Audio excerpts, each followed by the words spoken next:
네, 2부 시작하겠습니다. 네, 개인적인 궁금증이 있다고요?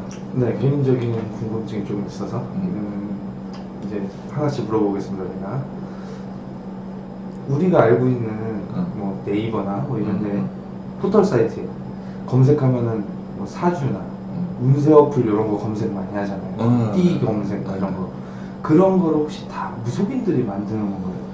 운세 어플 뭐 사주 뭐 어쩌고저쩌고 하는 어플들 있잖아요. 그런 것들은 다 철학하시는 분들이 이렇게 만드는 거예요. 이게 딱 생년월일 시를 적어서 딱 이렇게 나오는 거는 철학적으로, 야, 철학 그러니까 사주 명리라는 건 학문이거든요. 공부하면 누구나 알 수 있는 거기 때문에 이제 그걸 데이터화해서 이날에 태어난 사람은 어떻다라고 일괄적으로 이렇게 탁탁탁 나오는 거죠. 그렇군요. 네. 다음 질문 하겠습니다. 네. 부적이나 굿이 솔직히 일반인이 하기에는 조금 부담스러울 수 있잖아요, 가격이. 이게 그렇죠. 비싼 이유가 따로 있나요? 부적이나 부적은 우선 제외할게요. 부적은 그렇게 비싸다고 느끼면 비싼데 어떤 부적이냐에 따라서 가격이 너무 천차만별이기 때문에 싼 부적도 많아요. 그러니까 부적은 제외하고 싼 부적은 뭐 10만 원도 안 되는 것부터 비싼 거는 뭐 100단위가 넘어가는 것도 있기 때문에 이건 너무 천차만별이고. 근데 그 가격을 이제 손님이라고 하죠. 손님이 정하는 게 아니라 이제 무당이신 분들이 정해서 주는 걸 거 아니에요, 가격을. 그걸 또 뭐 알아서 내야 되는 경우도 있을 거고, 네. 아니면 정해져 있는 경우도 있을 거고. 그래서 물어본 거예요. 이게 가격이 막 천차만별이라고 하니까.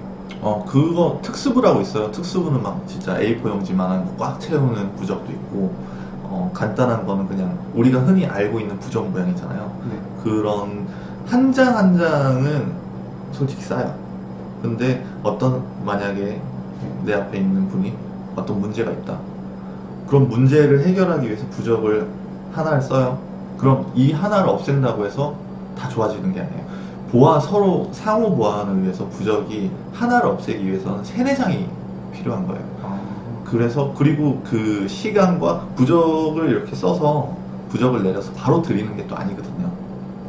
이걸 또 기도를 드린 다음에 3일 동안 3일 정성을 드린 다음에 이제 부적을 드리는 거기 때문에 그렇게 가격이 부적은 좀 비싸다고라는 생각은 솔직히는 안 들어요. 근데 굿 같은 경우에는 이제 기본이 200-300단위 기본 넘어가잖아요. 그런 경우는 이제 가격을 일반인들은 솔직히 너무 비싸죠. 근데 실제로 무당한테 남는 거는 부적값 정도 남는다고 생각하시면 돼요. 왜 그러냐면은 굿을 했을 경우에 굿을 만약에 제가 굿을 해요. 네. 본인의 살풀이 굿을 한다고 쳐봅시다. 네. 저 혼자 살풀이를 할 수가 없어요. 고장 치시는 분들, 고장이라고 하면은 이제 북이나 장구, 징 이런 거 치시는 분들, 그리고 악사분들, 그리고 어떤 또 옆에 도와주시는 분들, 굿을 한번 들어가면은 3-4명, 기본이 3-4명이고 더 많이 들어갈 때는 악사분들부터 해서 더 한 뭐 7-8명 이렇게 들어갈 때가 있단 말이에요. 큰 굿을 할 때는 그분들의 인건비, 그리고 재물이라고 뭐 돼지를 잡든지 소를 잡든지, 그리고 과일상 이런 거잖아요. 그리고 굿당의 그 굿당비, 그리고 뭐 여러 가지 인건비, 그 굿당의 삼촌들이랑 도와주시는 분들 있잖아요. 그 굿에 관련된 모든 비용을 내기 때문에 비싼 그렇죠. 거군요. 실제로 300짜리 굿을 하면은 무속인한테는 50 정도가 남을까 말까예요. 그렇기 때문에 다 인건비랑 재물비라고 보시면 됩니다. 약간 괴리감이 오는 게 굿을 만약에 어떤 A라는 분이 했어요. 본인이 만약에 300짜리 굿을 했어요. 나는 300짜리 굿을 한 거야. 그러니까 어떤 효과를 빨리 바라고 당장 굿을 한 다음날부터 확 인생이 바뀌길 원해요. 하지만 이제 무당 입장에서는 굿을 하면 당연히 좋아져야죠. 이건 기본인데, 이 경제 논리로 따지면은 본인은 300짜리 굿을 했지만 우리한테는 남은 게 50짜리 일을 한 거예요. 여기서 괴리감이 발생해요. 경제 논리로 보면 그렇다라는 거죠. 아, 그렇군요. 그리고 이제 다른 무당분들이나 뭐 이런 분들 보면 대체적으로 이제 영상이나 일반적인 생활하실 때 한복 같은 걸 많이 입잖아요. 근데 선생님은 한복을 거의 안 입으시는 것 같아가지고 네. 그것도 조금 궁금하네요. 한복, 실제로 제가 어디 사회생활, 이제 개인적인 생활을 할 때 뭐 미용실을 간다든지 아니면 지인의 지인들을 만난다든지 하면은 직업이 어떤 직업을 가지셨어요? 이렇게 물어봐. 아, 저 무당입니다. 하면 다 놀래요. 근데 이미지가 너무 고정돼 있는 게 저는 싫더라고요. 무당 하면은 뭐 박수 무당 하면 얼굴에 기름이 쫙 이렇게 새겨져 있고 뭐 올백을 이렇게 딱 해서 막 그런 이미지가 있잖아요. 그죠? 그리고 그 보살님들, 여성 무당분들 하면 뭐 비녀 탁 꽂고 쪽진머리에 이렇게 한복 입고 그런 이미지, 전통적인 이미지가 있는데 실제로 우리네들이 정사를 보러 가면은 그냥 대부분 사복 입고 계세요.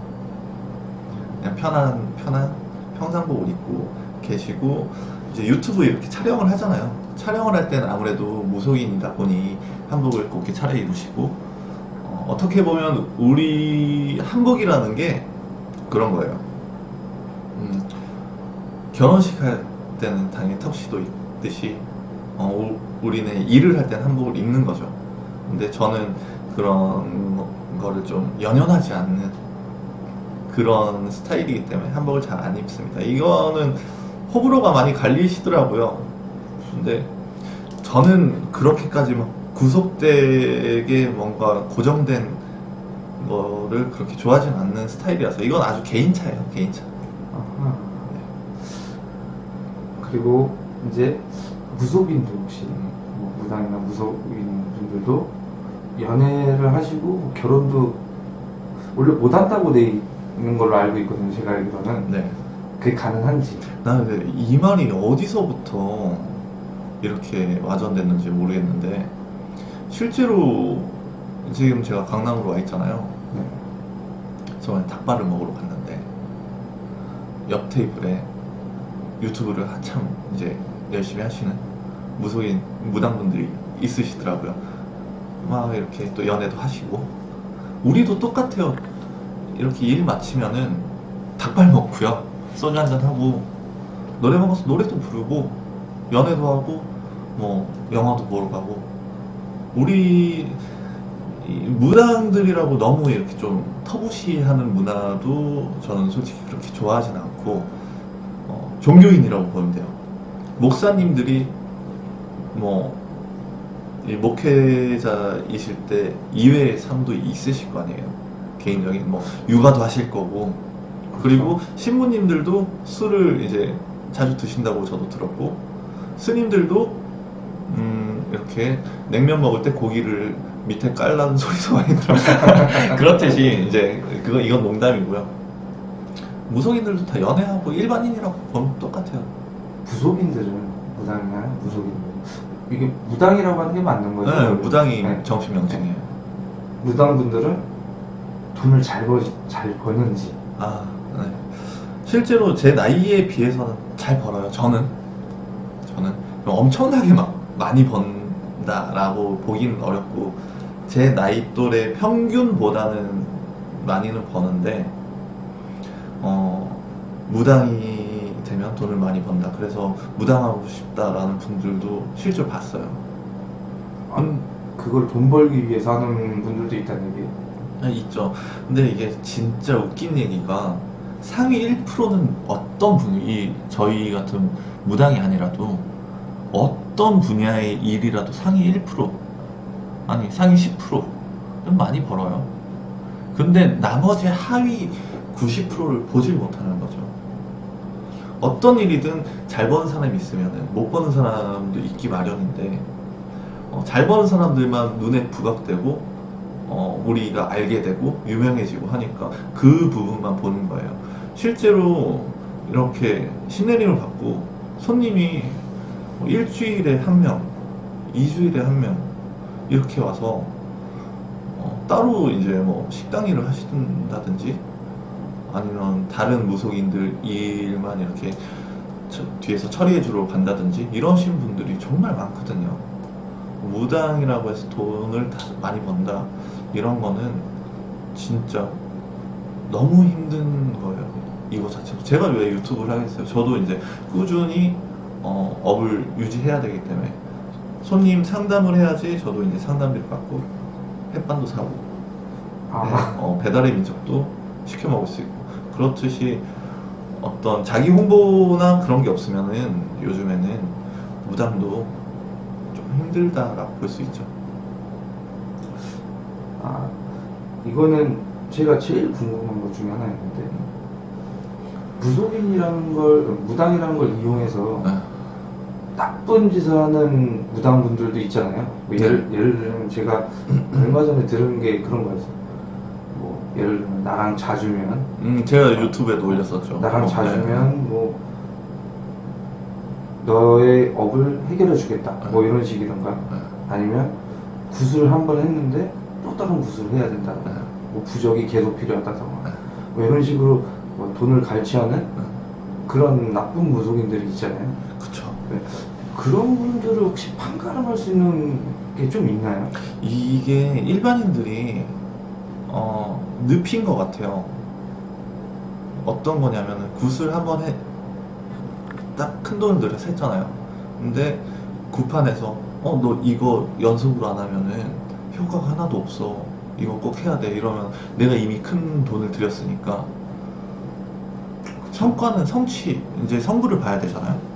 그러니까 자꾸 계속 하게 되는 거죠. 이왕 돈 들인 거 효과를 확실하게 보자 라는 생각이 계속 이렇게 되는 거예요. 그리고 어느 순간 그런 경우도 있을 거예요.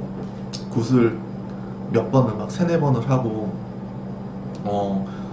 성부를 못 보는 경우가 있겠죠. 그러면 이제 무속인 분한테 연락을 해서 제가 좀 성취가 느립니다, 이거 어떻게 해야 될까요?